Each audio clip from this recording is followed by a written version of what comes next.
양자역학은 우리도 모르게 우리 주변에서 일어나는 수많은 일을 설명해준다. 이는 양자전기역학으로 노벨상을 받은 파인만의 이야기에 그대로 나타나 있다. 즉, 인간이 사는 세상에서 일어나는 일은 많은 전자의 무리가 만들어낸 것들이다. 즉, 세상은 전자라는 에너지가 지배하는 세상이라는 뜻이다. 양자전기역학도 양자역학의 한 분야이다. 이 개념도 AI에게 물어보고 가자. 안녕하세요. 오늘은 현대 물리학의 중요한 이론인 양자전기역학에 대해 간략히 알아보겠습니다. 양자전기역학, 줄여서 QED는 빛과 물질의 상호작용을 설명하는 이론입니다. 이 이론은 빛이 입자인 광자로 이루어져 있고 전자와 같은 기본 입자와 상호작용할 때 전자기력이라는 작용을 통해 에너지를 주고받는 과정을 수학적으로 설명합니다.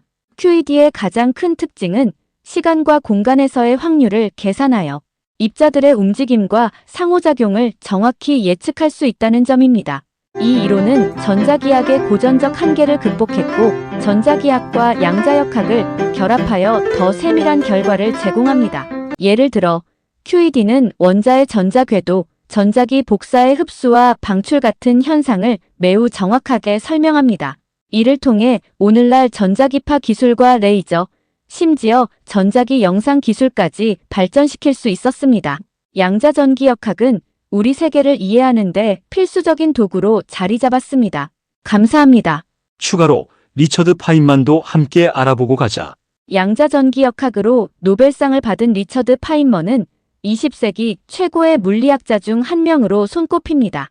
그는 양자역학과 전자기학을 통합한 이론, 즉 양자전기역학을 발전시키며 1965년 노벨 물리학상을 수상했습니다. 파인먼 다이어그램으로 잘 알려진 그의 방법론은 복잡한 입자의 상호작용을 시각적으로 단순화하여 물리학 연구에 큰 혁신을 가져왔습니다. 그의 업적은 현대 물리학뿐 아니라 과학 전반에도 깊은 영향을 미쳤습니다.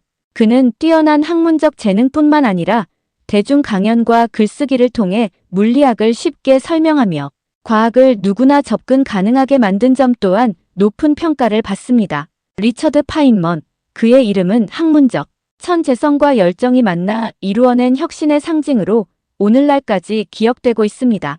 감사합니다.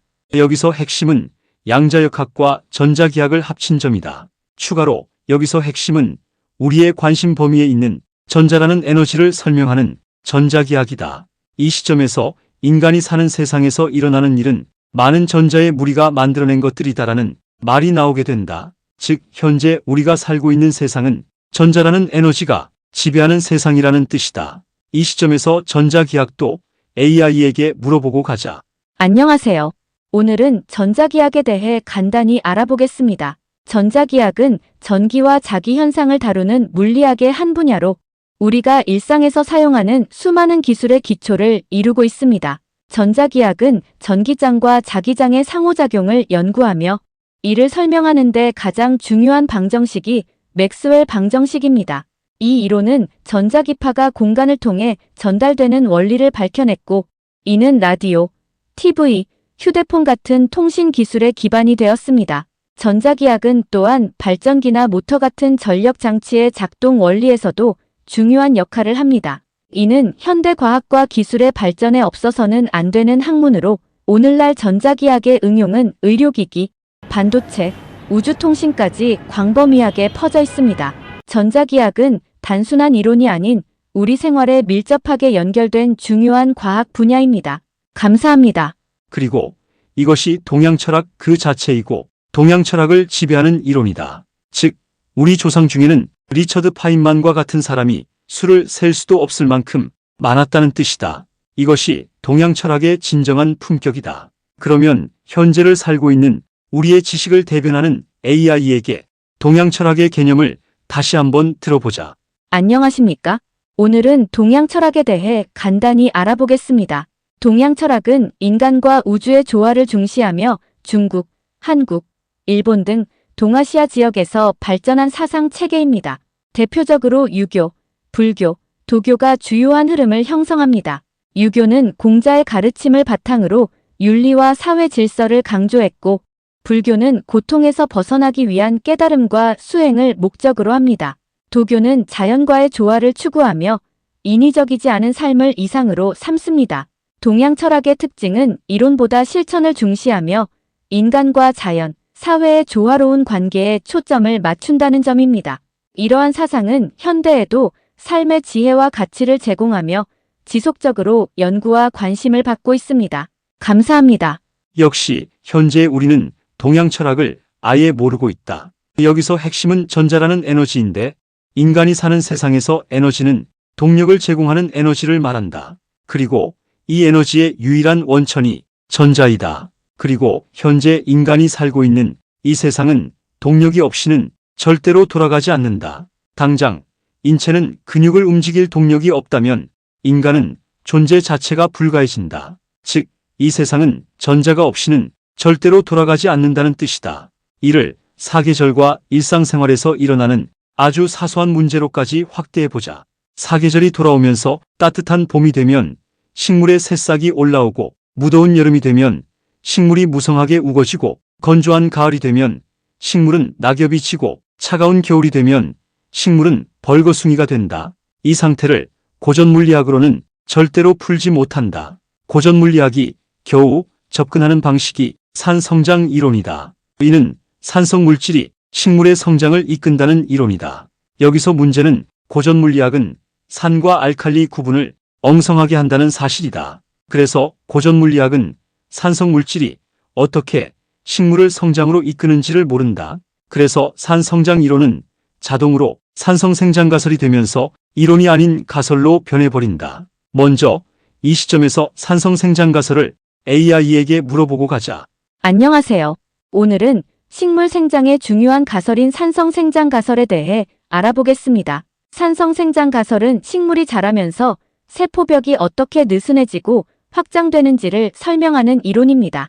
이 가설에 따르면 식물의 옥신이라는 호르몬이 세포벽 주변의 수소 이온 농도를 높여 환경을 산성화시키고 이로 인해 세포벽을 구성하는 팩틴과 셀룰로오스 구조가 느슨해져 세포가 팽창할 수 있게 됩니다. 간단히 말해 산성 조건이 세포벽을 부드럽게 만들어 식물이 생장할 수 있는 환경을 조성하는 것입니다. 이는 식물 생장 메커니즘을 이해하는 데 중요한 기초를 제공하며 농업에서도 성장 조절과 효율적인 자원 활용에 대한 연구에 쓰이고 있습니다. 지금까지 산성 생장 가설에 대해 전해드렸습니다. 감사합니다. 여기서 문제는 산과 알칼리의 정확한 정의이다. 그런데 고전물리학은 이를 제대로 구분하지 못한다. 이는 태극이 무극이라는 말과 닮아 있다. 즉, 양자역학으로 보면 산과 알칼리는 자유전자가 결정하게 되는데 고전물리학으로 보면 산과 알칼리는 엉뚱하게도 프로톤과 수산기가 결정하게 된다. 이는 태극이 무극이라는 말과 꼭 닮아 있다. 즉, 산과 알칼리는 태극으로서 자유전자가 결정한다는 뜻이다. 여기서 핵심은 식물의 세포벽을 이루고 있는 셀룰로스라는 당 에스터가 풀리면서 느슨해져서 식물이 부피를 키운다는 사실과 옥신이라는 식물 호르몬이 산성 물질로 작용한다는 사실이다. 이를 양자역학으로 풀게 되면 옥신이라는 산성 물질이 자유전자를 공급해주게 되면 식물의 세포벽을 이루고 있는 셀룰로스당 에스터가 환원되면서 식물의 부피가 커진다. 그래서 식물의 성장을 양자역학으로 풀면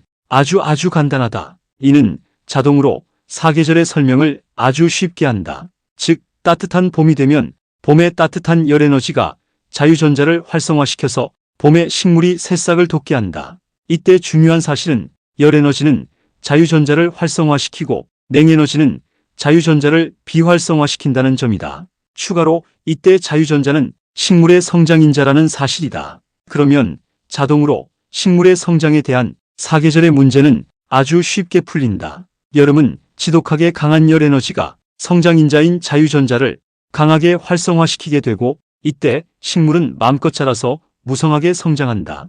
그러나 쌀쌀한 가을이 되면 가을의 쌀쌀한 냉에너지는 자유전자의 활성을 위축시키게 되면서 여름의 성장을 멈추게 한다. 또한 혹독하게 추운 겨울이 되면 자동으로 자유전자는 지독한 냉에너지를 받게 되고 이어서 식물은 성장을 멈출 수밖에 없게 된다. 이때 자유전자는 에너지로서 신이므로 식물의 성장은 에너지가 가지고 놀게 되며 이를 다르게 표현하면 식물의 성장은 신이 가지고 놀게 된다. 이 원리는 동물에도 그대로 적용된다. 그래서 양자역학으로 성장이라는 문제를 풀게 되면 이는 아주 간단히 풀린다. 즉, 성장의 문제는 자유전자의 산화와 환원의 문제라는 뜻이다. 이 문제는 여기서 끝나지 않는다. 즉, 식물에서 꽃이 피고 열매가 열리고 뿌리가 맺히는 원리도 정확히 이 원리를 따르게 된다는 뜻이다. 즉, 성장과 분의 문제는 모두 공유결합의 문제라는 뜻이다. 그래서 자유전자가 산화되면서 공유결합을 만들게 되면 이는 성장이 되고, 이미 만들어진 공유결합을 자유전자가 환원해서 풀게 되면 이는 죽음이 된다. 그래서 양자역학으로 성장과 죽음이라는 문제를 풀게 되면 아주 간단히 풀린다. 여기서 중요한 핵심은 태양계 아래 모든 물체는 반드시 공유결합을 통해서 조립된 상태라는 사실이다. 물론 이 원리에 예외는 없다. 이제 일상을 보자. 일상에서 미세먼지가 날리는 것도 고전물리학으로 풀면 절대로 안 풀린다. 그러나 이를 양자역학으로 풀면 아주 간단히 풀린다. 먼지가 공중에서 흩날리려면 작지만 먼지도 분명히 물체이어서 이런 물체가 공중에 떠있기 위해서는 반드시 에너지가 필요하다. 이는 비행기가 하늘에 떠있기 위해서는 반드시 에너지가 필요하다는 사실과 똑같다. 이때 먼지가 떠있게 하는 에너지나 비행기가 떠있게 하는 에너지는 모두 자유전자라는 에너지이다. 비행기는 연료를 태워서 열로 작동되는데 이 열을 자유전자가 제공한다는 사실을 상기해보자.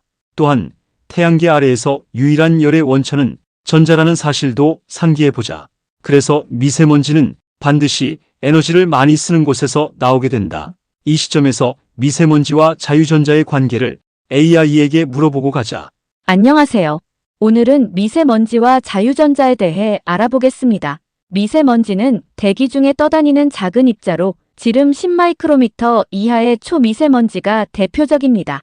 이 미세먼지가 건강에 해로운 이유는 폐 깊숙이 침투할 수 있기 때문입니다. 그런데 자유전자와 미세먼지의 관계가 주목받고 있습니다. 자유전자는 원자에서 떨어져 나온 전자를 말하며 음전하를 띠고 있어서 다른 물질과 상호작용이 가능합니다. 대기 중에서 자유전자는 미세먼지와 결합하거나 다른 입자 간의 화학 반응을 촉진시킬 수 있습니다. 이런 과정은 미세먼지의 크기와 성분을 변화시키며 공기질과 건강에 영향을 미칩니다. 따라서 자유전자와 미세먼지의 상호작용을 연구하면 미세먼지 관리와 대기 오염 개선에 중요한 단서를 얻을 수 있습니다. 지금까지 미세먼지와 자유전자에 대해 알아보았습니다. 감사합니다. 이번에는 일상의 다른 측면을 살펴보자. 무더운 여름이 되면 땅 위에서 물과 함께 존재하던 자유전자는 여름의 무더운 열에너지의 자극을 받아서 자동으로 물을 끌어안고 수증기 형태로 변해서 하늘로 올라가게 된다. 그리고 이는 자동으로 구름이 된다. 그래서 구름도 자유전자가 없게 되면 절대로 만들어지지 않는다. 그러면 자동으로 하늘에 모인 자유전자를 안고 있는 구름에서는 천둥 번개를 만들게 된다. 이때 갑자기 구름 속에 자유전자가 차가운 냉에너지를 만나게 되면 자유전자는 활동이 위축되면서 수분을 안고 있는 힘을 발휘하지 못하게 되고, 이어서 구름은 비가 되어서 땅으로 떨어지게 된다. 즉, 비 안에는 분명히 비활성화된 자유전자가 들어있다는 뜻이다. 그래서 비는 자동으로 성장인자가 된다. 이때 냉에너지 정도가 아주 강하게 되면 이때는 구름이 비가 아닌 눈으로 변해서 땅으로 떨어지게 된다. 그래서 옛날 농부들은 성장인자인 자유전자를 품은 눈이 많이 내리게 되면 풍년이 든다고 했다. 이 말을 들은 고전물리학은 이를 미신으로 치부하고 만다. 그러나 눈 안에는 분명히 자유전자가 들어있게 된다. 그래서 눈이 많이 내리게 되면 자동으로 자유전자라는 성장인자가 많아지면서 농사는 풍년이 들게 된다. 이 문제는 오직 양자역학으로 풀어야만 풀린다. 그래서 이 문제는 어떤 과학으로 푸느냐에 따라서 미신이 되거나 미신이 된다. 여기서 신은 에너지를 말한다. 이 문제는 또한 바람의 문제로도 간다. 바람은 사실은 습기의 이동이다. 그리고 공기 중에 습기가 떠있기 위해서는 자동으로 에너지를 요구한다. 그래서 공기 중에 떠있는 습기는 자동으로 에너지인 자유전자가 끌어안고 떠있는 것이다. 그래서 바람이 부는 현상도 실제로는 동력인 자유전자의 이동이다. 이처럼 자유전자라는 에너지는 무소불위의 존재이다. 이때 바람의 원천인 습기는 인간들에게 불쾌지수를 선물한다. 그리고 이 불쾌지수는 실제로는 자유전자라는 에너지의 문제이다. 이때 또한 습도가 극도로 높게 되면 피부에 습기가 달라붙으면서 피부 호흡이 막히고 이어서 폐가 직격탄을 맞는다. 이 시점에서 물을 관리하는 풍수가 등장한다. 풍수에서 풍이나 수는 모두 물 문제이기 때문이다. 그래서 인간의 건강에서 습기를 통한 물 문제는 엄청나게 중요하다. 이는 통풍이 안 되어서 습기가 많은 지하실에 살면 병을 달고 사는 이유가 된다. 이 문제를 우리의 또 다른 일상으로 가져와 보자. 인간은 썩은 물질을 먹지 못한다. 이때 발효는 썩은 상태가 아니라는 사실을 아는 것이 중요하다. 그래서 인간은 음식물의 부패를 막기 위해서 진공 포장을 한다. 진공이란 공기가 없는 상태를 말한다. 그리고 공기에는 자유전자가 들어있다. 그래서 공기이다. 공기라는 단어에 에너지를 말하는 기라는 글자가 들어있다는 사실을 상기해보자.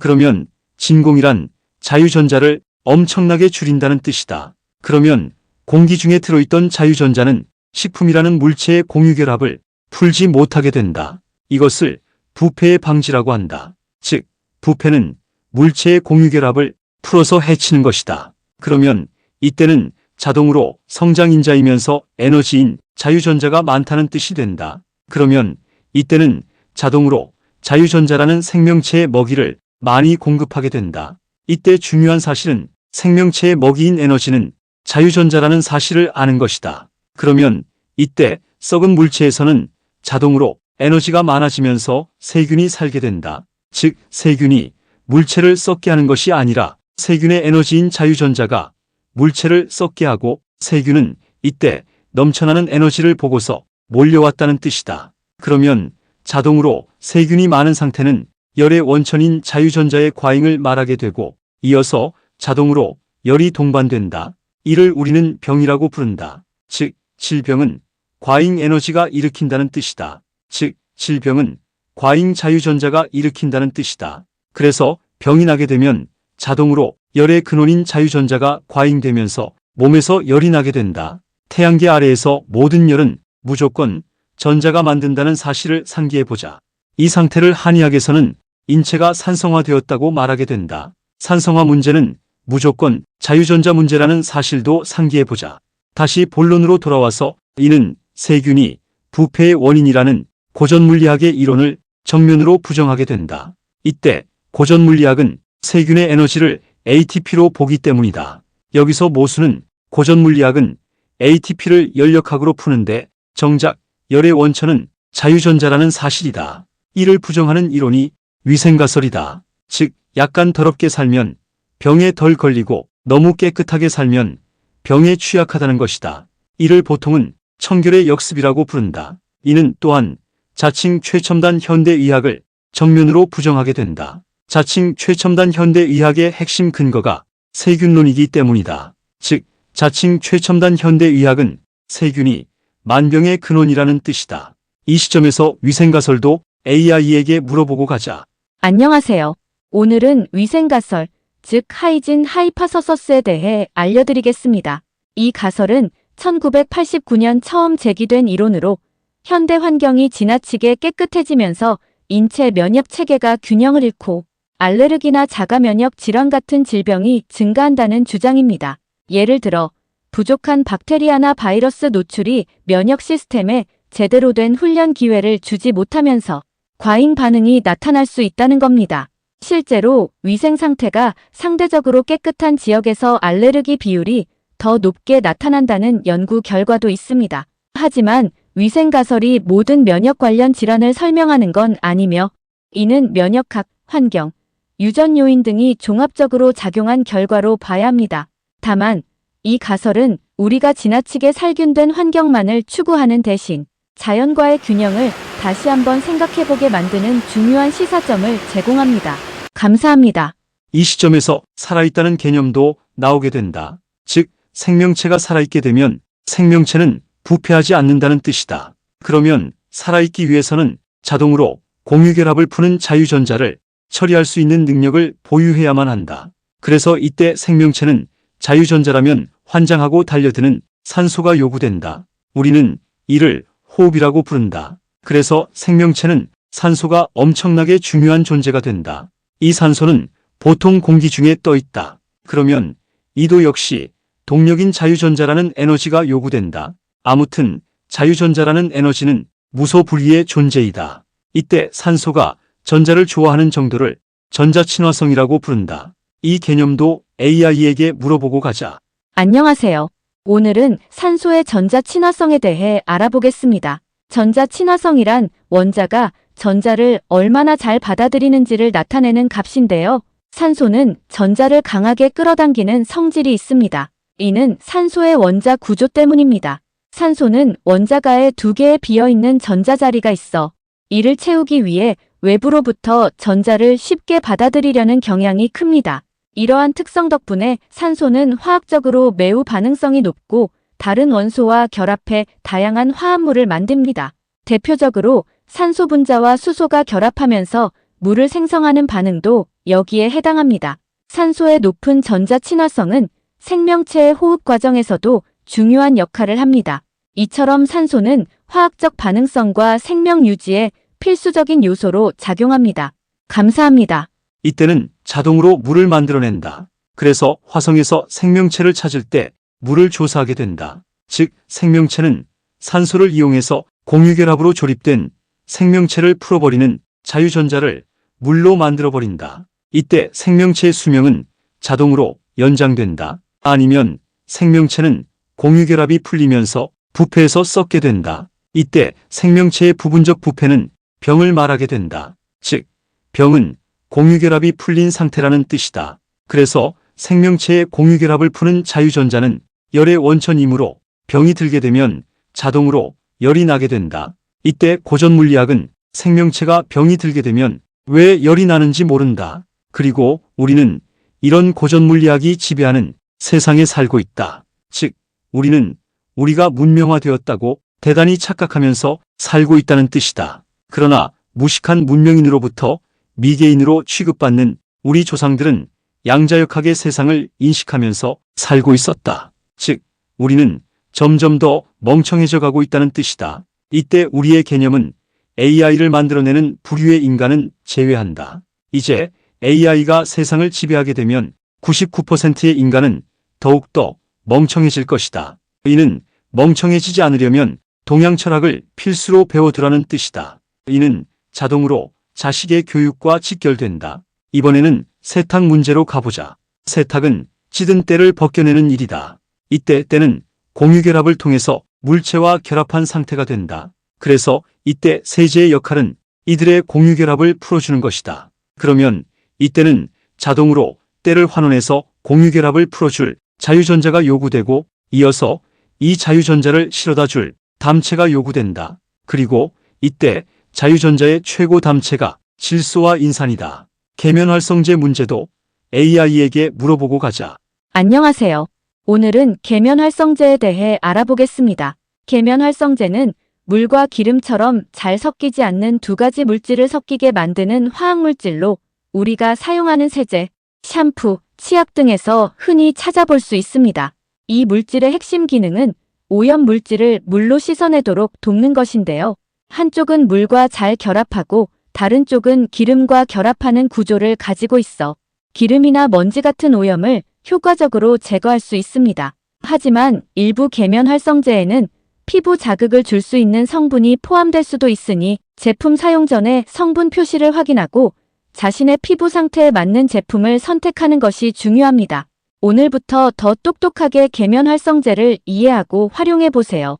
감사합니다. 세탁도 결국에는 때의 공유결합을 푸는 자유전자의 문제로 간다. 이때 핵심은 계면의 활성인데 계면이란 물체가 서로 공유결합으로 붙어있는 경계의 면이라는 뜻이다. 이는 자동으로 때의 공유결합을 말하고 있다. 이는 자동으로 공유결합을 푸는 자유전자의 문제로 간다. 그리고 이때 최고의 자유전자 전달자가 질소와 인산이다. 그러면 세탁한 뒤에는 자동으로 질소와 인산은 때가 보유한 자유전자를 떼어서 이들과 공유결합하게 된다. 즉, 질소와 인산은 자유전자라는 에너지를 수거한 상태가 된다. 이는 자동으로 수질 오염으로 간다. 그리고 이때 자유전자라는 에너지는 자동으로 성장인자가 되고 이어서 수중에서 조류가 번성하게 만든다. 즉 합성세제가 수질을 오염시킨 것이다. 즉 수질 오염의 문제도 결국에는 자유전자의 문제라는 뜻이다. 이때는 자동으로 조류의 번성이라는 부영양화 현상이 일어난다. 그런데 이때 합성세제가 일으킨 부영양화 현상을 고전물리학으로는 설명이 불가하다. 즉 이때 고전물리학은 자유전자가 조류의 영양으로서 성장인자라는 사실을 모른다. 즉 자유전자가 조류의 영양분이라는 사실을 모른다. 즉 자유전자가 조류의 영양분이라는 말은 고전물리학이 들었을 때는 황당한 이야기가 된다. 이때 자유전자는 수산기를 만들고 이어서 두 수산기를 결합시켜서 물을 만들고 이어서 에스터 작용이나 축합 반응을 통해서 물체와 물체를 연결해서 물체의 성장을 만들어낸다. 이때 성장이 과하게 되면 이를 부영양화 현상이라고 한다. 이는 자동으로 자유전자가 조류의 영양이라는 뜻이 된다. 이는 자동으로 고전물리학을 황당하게 만든다. 고전물리학이 생각할 때는 자유전자가 성장인자가 될 수 없기 때문이다. 이는 고전물리학의 한계를 그대로 보여주고 있다. 그러면서도 고전물리학은 현실에서는 마치 모든 것을 아는 신처럼 군림하고 있다. 이때 대중은 과학이라는 글자만 붙이면 만사가 해결된다고 믿는다. 그리고 이를 고전물리학은 교묘하게 이용한다. 실제의 고전물리학은 포장만 교묘하게 잘했지 속이 텅텅 빈 강정에 불과하다. 부영양화에 대한 두 가지 문제도 AI에게 물어보자. 안녕하세요. 오늘은 부영양화 현상에 대해 알아보겠습니다. 부영양화는 호수나 강 같은 수역의 질소와 인 같은 영양염류가 지나치게 많이 유입되면서 발생하는 현상입니다. 주로 농업에서 사용된 비료나 생활 폐수, 공장 폐수가 원인입니다. 이로 인해 수초와 플랑크톤의 번식이 과도하게 이루어지고 수질이 악화됩니다. 이때 산소 부족으로 물고기와 같은 수중 생물이 죽어가며 생태계가 파괴되는 결과를 초래합니다. 이를 해결하려면 오염 물질의 유입을 줄이고 정화하는 노력이 필요합니다. 우리 모두가 작은 실천을 통해 깨끗한 수질 환경을 지켜나가야 하겠습니다. 감사합니다. 안녕하십니까? 오늘은 합성세제가 수질 오염을 통해 초래하는 부영양화 현상에 대해 알아보겠습니다. 가정에서 흔히 사용하는 합성세제에는 질소와 인과 같은 화학 물질이 포함되어 있습니다. 이 물질들이 하수로 유입되어 정화되지 않은 채 강이나 호수로 흘러가면 물속에서 조류, 즉 플랑크톤이 과도하게 번식하게 됩니다. 이를 부영양화라고 합니다. 이렇게 조류가 급성장하면 물속 산소가 부족해져 어류와 다른 생물들이 생존할 수 없는 환경이 만들어집니다. 결국 생태계는 심각한 피해를 입게 되는 것입니다. 이를 방지하려면 친환경 세제를 사용하고 물을 오염시키지 않도록 개인적인 노력과 제도적 관리가 필요합니다. 지금까지 합성세제가 초래하는 부영양화 현상에 대해 전해드렸습니다. 감사합니다.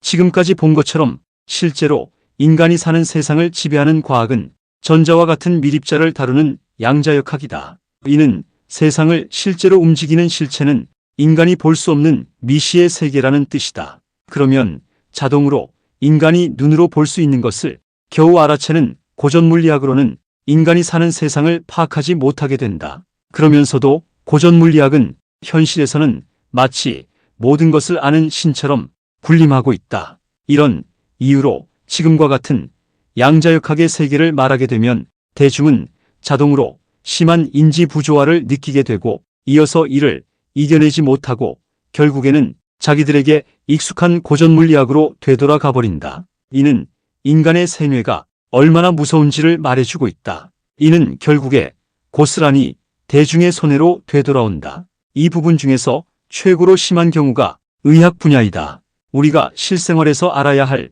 양자역학의 핵심은 인간을 포함해서 태양계 아래 모든 물체는 공유결합을 통해서 조립된 상태라는 사실이다. 이때 절대로 예외는 없다. 이때 이 조립된 물체에 자유전자라는 에너지가 공급되면 자동으로 시너지 효과가 발생하면서 부분을 합친 합과 전체의 합이 다른 효과를 만들어낸다. 물론 이때 에너지도 무조건 자유전자가 공급한다. 이 원리도 태양계 아래에서는 절대로 예외가 없다.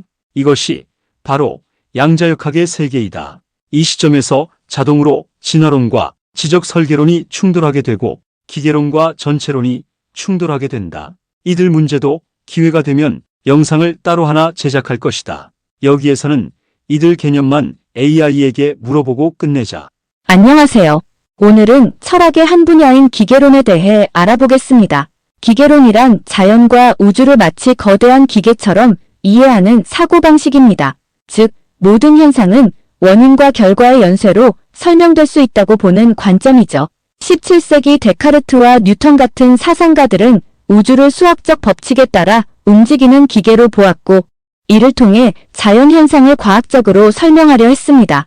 이런 기계론적 사고는 현대 과학과 기술 발전의 기초가 되었지만 비판도 존재합니다. 예를 들어 인간의 의식과 감정과 같은 복잡한 현상은 단순한 기계적 원리로 설명하기 어렵다고 주장하는 이들도 있습니다. 즉, 기계론은 과학 발전에 중요한 역할을 했지만 모든 것을 설명할 수 있는 궁극적인 답은 아닐 수 있습니다. 오늘 배운 기계론, 여러분의 생각은 어떠신가요? 감사합니다. 안녕하세요. 오늘은 전체론에 대해 알아보겠습니다. 전체론은 사물이나 현상을 이해할 때 그 구성 요소만 따로 보는 것이 아니라 전체적인 맥락과 관계를 통해 바라보는 관점을 말합니다. 간단히 말해 전체는 단순히 부분의 합 그 이상이라는 개념입니다. 이 관점은 철학, 과학, 의학 등 다양한 분야에 적용됩니다. 예를 들어 의학에서는 몸의 특정 부위만 치료하는 것이 아니라 신체와 정신, 환경 등 모든 요소를 고려해 치료하는 통합적인 접근이 전체론적 관점입니다. 또 생태학에서는 개별종만이 아니라 생태계의 전체적인 상호작용을 분석합니다. 이러한 방식은 복잡한 문제를 더 잘 이해하고 해결하는 데 유용합니다. 현대 사회가 직면한 다양한 도전 과제들은 부분적으로만 분석해서 해결하기 어려운 경우가 많습니다. 따라서 전체를 보고 균형 있게 판단하는 전체론적 사고가 중요해지고 있습니다. 감사합니다. 안녕하세요. 오늘은 지적 설계론에 대해 알아보겠습니다. 지적 설계론은 우주의 기원과 생명의 복잡성을 설명하는 한 가지 이론으로 단순히 우연과 자연적 과정보다 지적인 원인이 관여했다고 주장합니다. 이를 지지하는 사람들은 생물 구조의 정교함과 정보의 복잡성이 단순한 진화 과정만으로 설명되기 어렵다고 말합니다. 대표적으로 세포 내부의 복잡한 기계적 구조나 DNA 정보가 설계자의 개입을 암시한다고 봅니다.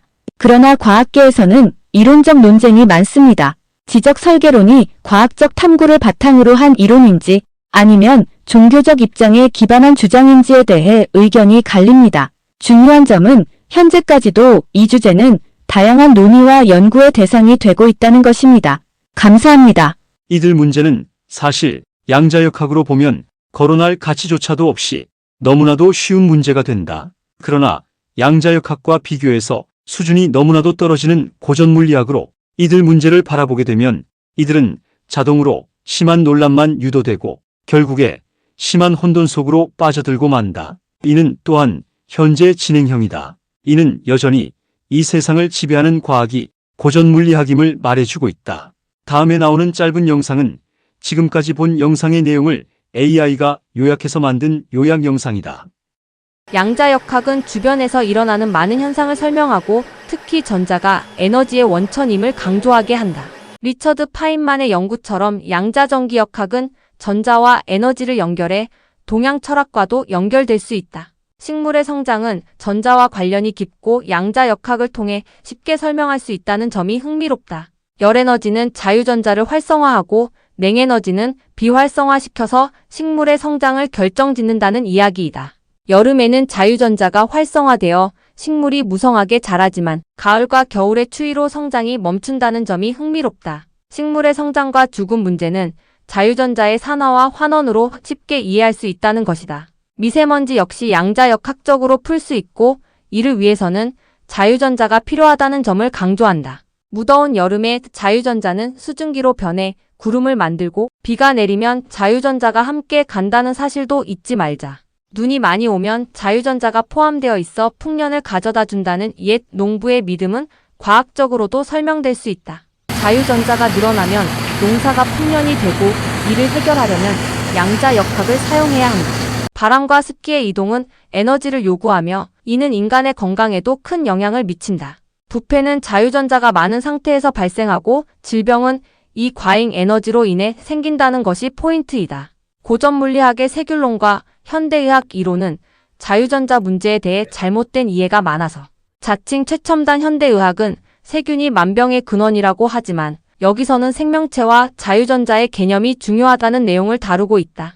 생명체는 산소를 통해 자유전자를 사용하고 이는 병을 이야기할 때도 중요한 역할을 하며 열이 나는 이유도 설명하고 있다. 고전 물리학은 병에 열이 나는 이유를 잘 모르지만 우리는 문명화되었다고 착각하며 살고 있다는 주장을 하고 있다. AI의 발전이 인간의 지능을 더 멍청하게 만들 수 있고 동양 철학을 배워야 한다는 경고도 포함되어 있다. 세탁 과정은 공유 결합을 풀어내는 자유전자의 문제라는 점을 설명하면서 질소와 인산이 그 에너지를 운반한다고 말한다. 합성세제가 수질 오염을 일으키고 조류 번성을 초래하는 원인을 자유전자 문제로 설명하면서 고전 물리학으로는 이를 설명할 수 없다고 한다. 자유전자가 수상기를 만들어 물을 만들고 이를 통해 물체의 성장을 일으키지만 과도한 성장은 부영양화 현상을 초래한다. 부영양화는 자유전자가 조류에 영향이 되고 이는 고전 물리학의 한계를 드러내면서도 고전 물리학이 여전히 권위를 갖고 있는 현실을 보여준다. 양자역학이 실제 세상을 지배하지만 고전 물리학을 믿는 대중은 인지부 조화를 느끼고 결국 고전 물리학으로 돌아가게 되며 이는 대중에게 손해를 끼친다. 지금까지 말한 내용에 관한 정보는 네이버 카페 DJO 동양의철학연구소 사이트를 참고하면 된다. 지금까지 내용이 쓸만했다면 구독을 꾹꾹 눌러주시고 알람 설정까지 해주시면 감사하겠습니다. 그리고 좋아요는 보너스겠지요. 그럼 다음 영상에서 뵐까요?